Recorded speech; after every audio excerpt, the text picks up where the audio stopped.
चाहियो नि त नि हैन बच्चाहरुले यसरी थर्काएर हुन्छ र भने बिस्तारी भन्न सम्झाउन सकिन्छ सबै गर्न सकिन्छ हैन उहाँको बोलीले थर्काएको जस्तै लाग्यो नि त थर्काएको होइन उहाँले बनाउनु भएको थियो हामीले चाहिँ नगर्नुस् भनेर बाबुलाई बोलाएर तिम्रो सानो मान्छे यसो सोध्नुपर्छ भनेर भनेको हामीले किन यो भाइहरू तपाईँले जसरी भाइ सम्झिन्छ हाम्रो भाइ त हो नि किन थर्काउनु किनकि कलेज ड्रेसमा चाहिँ यसरी थर्काउनलाई हैन ड्रेसमा भए पनि जे ड्रेसमा भए पनि राम्रो भने राम्रो नराम्रो राम्रो भने उहाँले बोलेको चाहिँ आफ्नो काम गर के जाऊ के काम जाऊ सर तपाईँ बोल्ने त्यसै होइन हामी बोल्ने नि हो हामी आएको यही ठाउँमा हो ल हामी आएको ठाउँ यही हो होइन थर्काकै हो नि बोली चाहियो नि त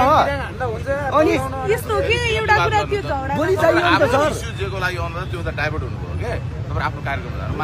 तिनले के गरेर खासमा के गरेका होइन भिडियो बनाएर बोल्नु भन्दा छैन होइन बनाएकै छैन रहेछ मरेको देश हो यो जे गर्दा पनि हुन्छ यहाँ छोड्दै बनाएको थियो होइन पदमा बसेर हो भने चाहिँ ड्रेस खोलेर आउनु सर सिधा